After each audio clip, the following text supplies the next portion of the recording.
नमस्कार मित्रांनो, ठरलं तर मग या मालिकेच्या आजच्या भागात आता सायलीचे आई बाबा घरी आलेले आहेत। त्यामुळे सायली खूप खुश आहे आणि सायलीला सायली सगळीकडे फिरून त्यांना दाखवत आहे की कोणत्या रूममध्ये काय आहे, कोणती रूम कोणाची आहे।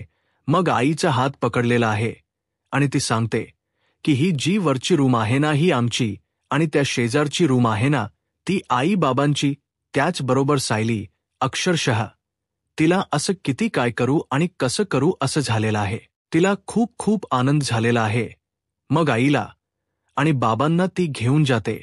इकडे देवघर आहे, इथे किचन आहे, त्याचबरोबर या साईडची जी रूम आहे ती तुमची रूम आहे असं सुद्धा सांगत असते।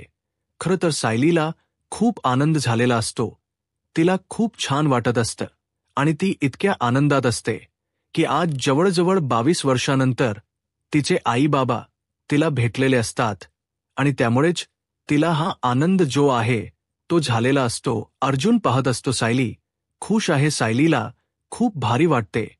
या सगळ्या गोष्टी अर्जुनच्याही लक्षात येत असतात आणि अर्जुन सुद्धा तेवढाच खुश झालेला असतो। तो त्या सायलीकडेही पाहत असतो, त्याचबरोबर सायलीच्या आई बाबांकडेही तो पाहत असतो। त्याचबरोबर प्रताप इकडे अर्जुनला खुणावून सांगत असतो की खरंच आज सायलीला जे सुख मिळालेलं आहे, सायली जी खुश आहे ती फक्त आणि फक्त तुझ्यामुळे आहे असं सांगितलं जात असतं। त्याचबरोबर इकडे प्रियाला मात्र खूप राग आलेला असतो, कारण ती बबली लोखंडे आहे आणि आज बबली लोखंडेची वाट लागलेली पाहायला मिळत आहे।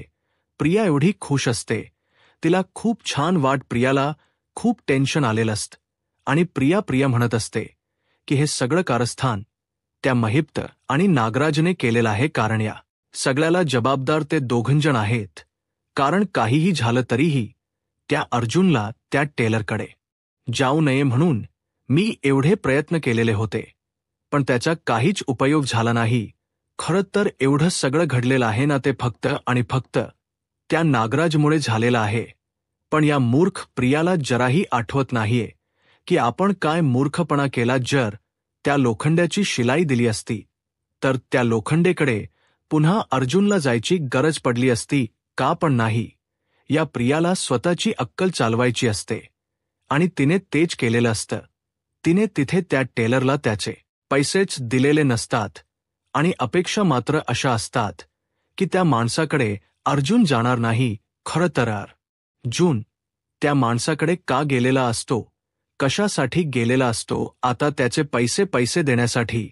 इकडे सायलीने चहा आणलेला असतो आणि सायली चहा देत असते, तेव्हा सदाशिव लोखंडे जो आहे तो सायलीला म्हणतो की अरे अग बाळा, आम्हाला जरा थंड दिल्स तर बरं होईल ना, म्हणजे लिंबू सरबत आणि तुला कोकम सरबत चालेल का? तेव्हा सायलीची जी आई आहे, म्हणजेच प्रियाची आई आहे, ती म्हणते की हो मला कोकम सरबत चालेल। मग विमल म्हणते की सायली ताई तुम्ही बसा, मी देते सगळ्यांना असं विमलने सांगितलेलं असतं आणि त्याचबरोबर विमल आता सगळ्यांना ते देण यासाठी बाजूला जाते।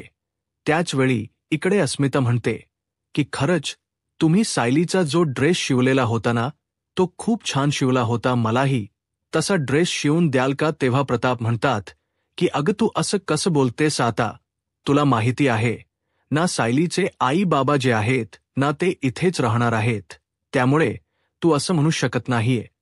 त्यांना बघ ना, तू विचार कर, कारण सायलीचे आई बाबा आता परत जाणारच नाहीयेत। मग कसं शिवतील ते ड्रेस? इकडे सायलीचे आई बाबाही म्हणत असतात की हो नक्की, काही हरकत नाहीये, देईल आम्ही शिवून, असं त्यांचंही बोलणं चाललेलं असतं। त्याचबरोबर सायलीच्या आईला प्रिया तिकडून येताना दिसते। जेव्हा प्रिया दिसते तेव्हा मात्र सायलीची आई जी आहे ती उठते आणि रागानेच प्रियाकडे जायला निघते, कारण या मुलीला आपण कुठेतरी पाहिले, या गोष्टीची जाणीव त्यांना झालेली असते आणि म्हणूनच त्या प्रियाकडे जायला निघतात। तेव्हा सगळेजण पाहू लागतात की काय झालं नक्की, या अचानक का उठलेले आहेत असं म्हणत सगळे तिकडे जात असतात आणि मग त्या प्रियाच्या जात मागे मागे जातात। प्रिया मात्र तोंड लपूनच जात असते। प्रियाला असं वाटत असतं की नाही, आपल्याला उगीच काहीतरी आपल्या अंगलट येईल म्हणूनच प्रियाची ही नाटक चाललेली असतात आणि प्रिया मात्र तोंड लपून तिकडे जात असते. तेव्हा सायली तिला पाहते. सायलीच्या आईच्या नक्की डोक्यात काय चाललंय हा प्रश्न सायलीला सुद्धा पडलेला असतो. मग इकडे सदाशिव लोखंडेची बायको जी आहे ती म्हणते, अग मुली, तुला कुठेतरी ना पाहिले मी. थांब थांब थांब. तेव्हा प्रिया तिथून पळ काढत असते आणि तेव्हा मात्र इकडे सायली जी आहे ती पाहत असते. तेव्हा त्या म्हणू लागतात की हे बघ, तुला माहिती आहे का, म्हणजे आम्ही तुला पाहिल. आमच्या दुकानात आली होती बघ तेव्हा. आणि मग ती लगेचच सदाशिव लोखंडेला सांगू लागते, अहो हटवते का तुम्हाला ही मुलगी बघा आपल्या दुकानात आली होती आणि तेव्हा मी तुम्हाला म्हटलं होतं तिला काहीच घ्यायचं नाहीये.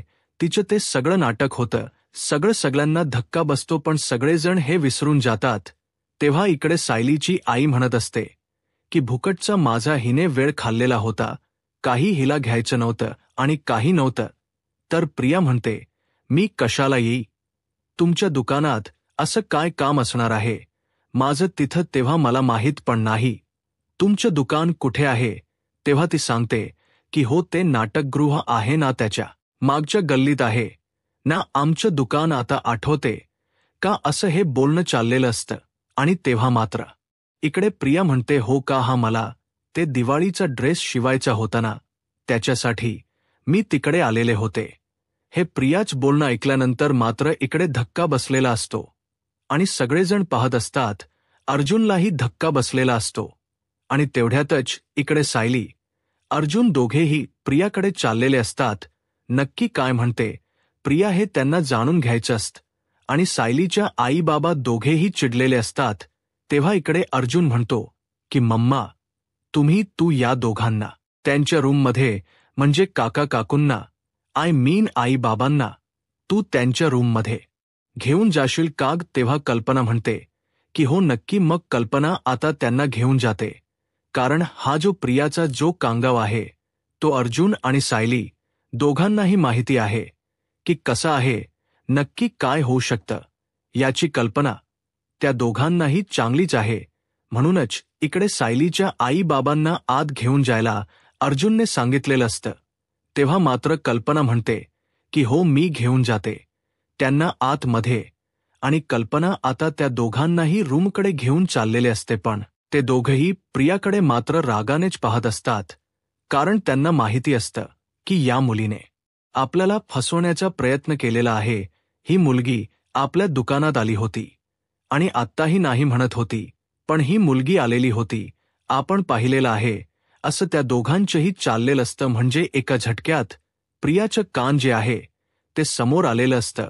अर्जुन आणि सायली विचार करत असतात. त्याचबरोबर इकडे आपल्याला ला पाहायला मिळतं की अर्जुन खुश असतो. सायलीला जो झालेला आनंद आहे तो पाहून अर्जुनला खरंतर खूप बरंच वाटलेलं असतं, कारण इतका आनंद सायलीला जो मिळालेला आहे तो इतक्या दिवसानंतर मिळालेला असतो. इकडे महिप्त साक्षीला भेटायला जेलमध्ये आलेला असतो. तेव्हा मात्र साक्षीला खूप राग आलेला असतो. साक्षी म्हणत असते की हे सगळं काय चाललंय, तुम्ही का आला तिथे भेटायला.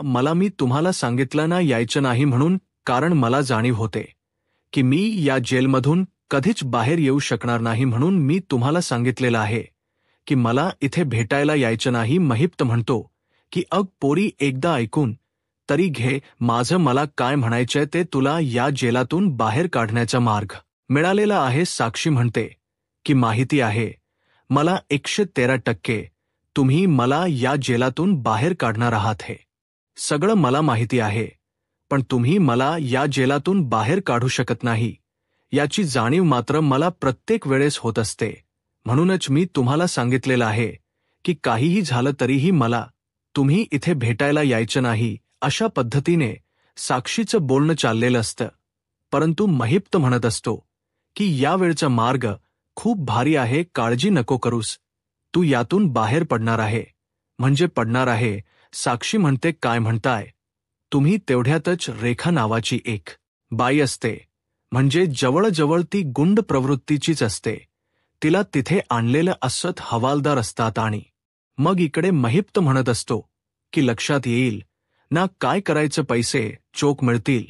ती बाई म्हणते आधी पैसे हवेत आणि मग तुमचं काम केलं जाईल, असं त्या बाईचं बोलणं चाललेलं असतं. तेव्हा महिप्त म्हणत असतो की हो, हे घे 20,000 रुपये, आणि त्याचबरोबर 20,000 रुपये हे रेखाला दिले जातात आणि सांगितलं जातं की चला 80,000 रुपये हे काम झाल्यावर मिळणार आहेत. माझी ही पोरगी आहे. आणि महिप्त आपल्या मुलीच्या डोक्यावरून हात फिरवतो. महिप्तला खरं तर वाईट वाटत असत आपल्या मुलीच्या बाबतीत. जे घडत आहे त्या गोष्टींमुळं महिप्त खरं तर दुखावलेला असतो. पण महिप्तने आज तिला सांगितलेलं असतं की ही माझी मुलगी आहे, हिला या जेलातून बाहेर काढायचे. तेव्हा ती रेखा सांगते की हो, नक्की मी काढेल तिला बाहेर या जेलातून. असं सगळं ठरलेलं असतं. आणि इकडे प्रिया मात्र विचार करत असते. प्रिया म्हणत असते की काय करणार आहे मी, हा चालता फिरता बॉम्ब आणून ह्या महिप्त आणि नागराजने ठेवलाय आणि अजून मला फोन करत आहेत. हे आता मला कळलेलं आहे की हे सगळं काय घडतंय ते हे सगळं नागोबाने आणि त्या महिप्तने केलेलं आहे. आणि आता मला फोन करून अजून मला जळवण्याचा प्लॅन त्यांच्या दोघांच्याही सुरू आहे, असं प्रिया बोलत असते. तेव्हा नागराज म्हणत असतो की बबली, उचलना फोन, काय चाललंय तुझं आम्हाला कळत नाही का? तुझं वागणं काय चाललंय आणि तू काय करतीयस ते? महिप्त म्हणत असतो की हा, तुझं नाव प्रिया नाहीस, तुझं नाव बबलीच आहे. आता तुझे आईबाप आलेत ना, घरात सांगतील ते सगळ्यांना सगळं, असं हे बोलणं चाललेलं असतं. तेव्हा मात्र प्रिया म्हणत असते की मला कळलेलं आहे, हा सगळा प्लॅन तुमचा आहे, तुमचा डाव आहे, मला त्रास देण्यासाठी मुद्दाम केलेला आहे. तेव्हा इकडे नागराज म्हणत असतो की तुला संपवायला वेळ लागणार नाही, शेवटी तुझं संपलेलं आहे, बघितलंस ना. तर प्रिया म्हणत असते की नाही, फिनिक्स पक्षी जसा राखेतून जन्म घेतो तसा मी पुन्हा उभी राहणार आहे. तेव्हा नागराज म्हणतो म्हणजे तुझी राग झाली ही गोष्ट तर तू मान्य केलेली आहे, असं महिप्त आणि नागराजच बोलणं असतं. आणि ते प्रियाला म्हणत असतात की तुला एकच काम करायचं आहे आणि ते म्हणजे की तू तो जो आमचा व्हिडिओ काढलेला आहे ना, तो व्हिडिओ डिलीट करायचा आहे. तेव्हा मात्र प्रिया म्हणत असते की नाही करणार मी तो व्हिडिओ डिलीट, काहीही झालं तरीही तो व्हिडिओ मी डिलीट करणार नाही, कारण तुम्ही कसे आहात ना हे मला चांगलंच माहिती आहे, असे हे प्रियाचं बोलणं चाललेलं असतं.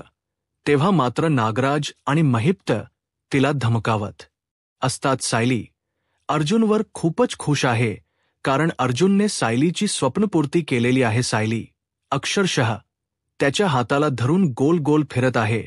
अर्जुनचा तर चेहरा अगदी प्रसन्न आणि आनंदित झालेला आहे. सायली त्याला म्हणते, मला खूप खूप खूप म्हणजे खूप पेक्षा सुद्धा जास्त आनंद झालेला आहे. तुम्ही माझं स्वप्न पूर्ण केलेलं आहे. तुमचे आभार कसे मानावेत ते मला कळत नाही. मला माहिती आहे तुम्ही माझे आहात, तरी देखील मला तुमचे आभार मान वाटतायत. मी तुमच्यावर यांना खूप म्हणजे ना खूप खूप प्रेम करते, असं म्हणून ती गोल गोल फिरत असते आणि तेवढ्यात त्याच्या जवळ येते आणि गालावर अलगद तिचे बोट ठेवून हळूच त्याची एक पप्पी घेते. अर्जुन हे सगळं पाहून एकदम आनंदित होतो आणि थोडासा लाजतो देखील. या गोष्टीवर कसं रिएक्ट करावं तेच त्याला कळत नाही. सैलीच्या ही गोष्ट लक्षात येते. सैली म्हणते, काय झालं, आवडलं का लाजलाय तुम्ही, असंच म्हणून सायली त्याच्याकडे पाहू लागते. हर्षून देखील तिच्याकडे त्याच पद्धतीने पाहू लागतो. मिसेस सायली, तुम्ही खरंच ना मला खूप आनंदित केलेलं आहे, असं तो म्हणतो. सायली म्हणते, नाही, तुम्ही मला खूप आनंदित केलेलं आहे. अहो, माझं स्वप्न पूर्ण केले तुम्ही, मधुभाऊच स्वप्न पूर्ण केले तुम्ही. तुम्ही किती चांगले आहात ना हे मी तुम्हाला शब्दात नाही सांगू शकत. प्रत्येक वेळी, प्रत्येक क्षणी तुम्ही माझ्या आयुष्यात आनंद आणण्याचा प्रयत्न करता, माझं स्वप्न पूर्ण करण्याचा प्रयत्न करता आणि त्यासाठी जे तुम्हाला करावं लागेल ते सगळं करता.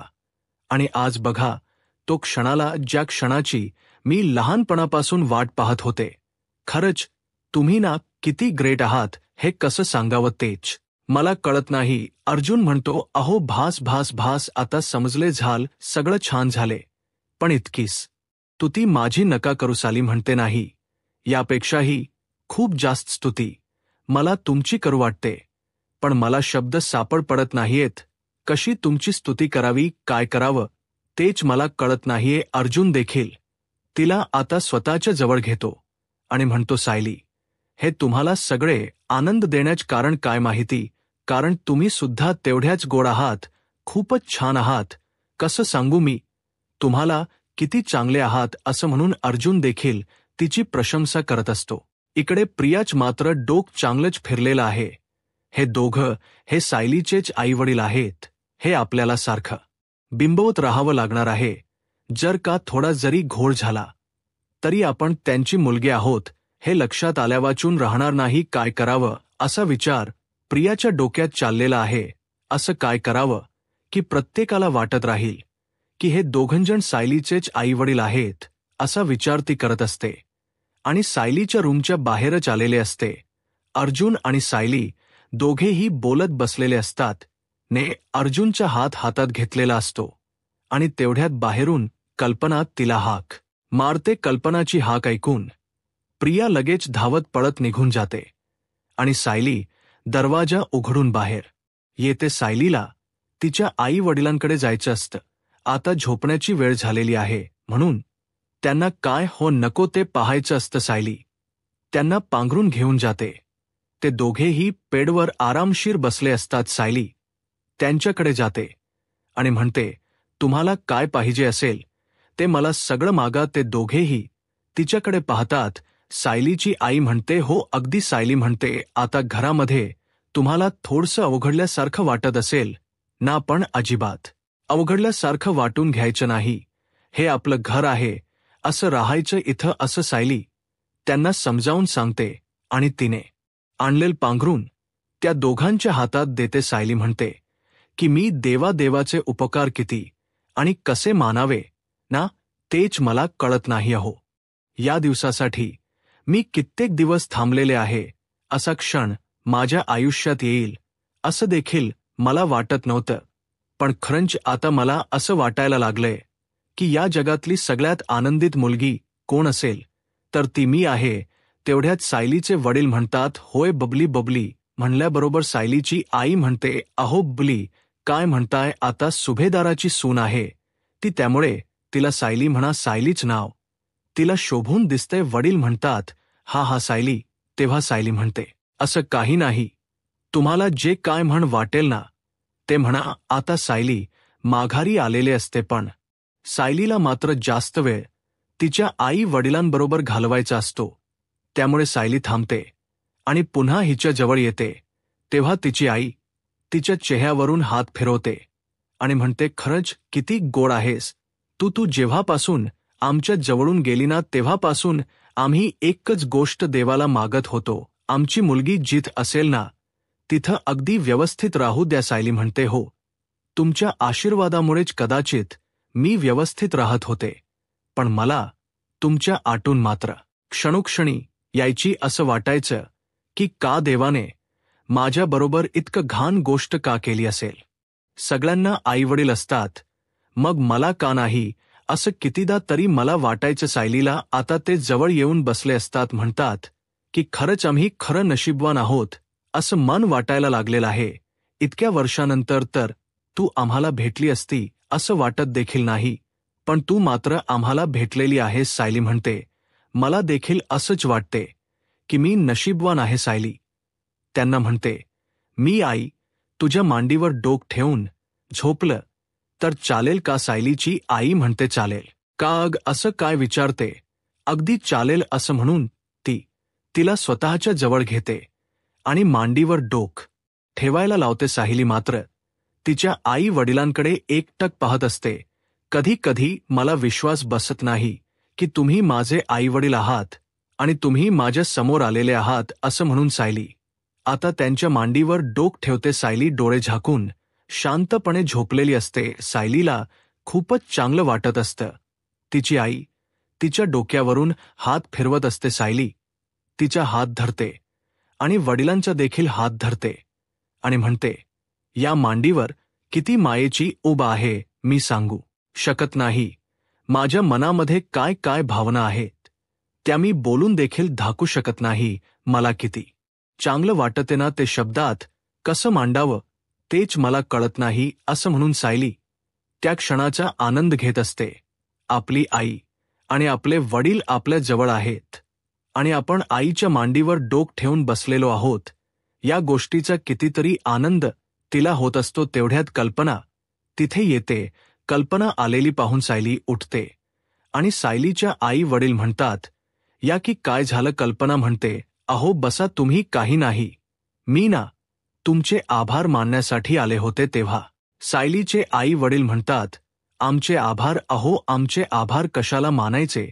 तेव्हा कल्पना म्हणते, अहो इतकी छान आणि गोड तुम्ही सून आम्हाला दिली आहे ना, मी कसं सांगू खरंच. अहो हिच्यावर तुम्ही इतके छान संस्कार केलेत ना की किती तुमचा आभार मानावेत ना तेवढे थोडे आहेत.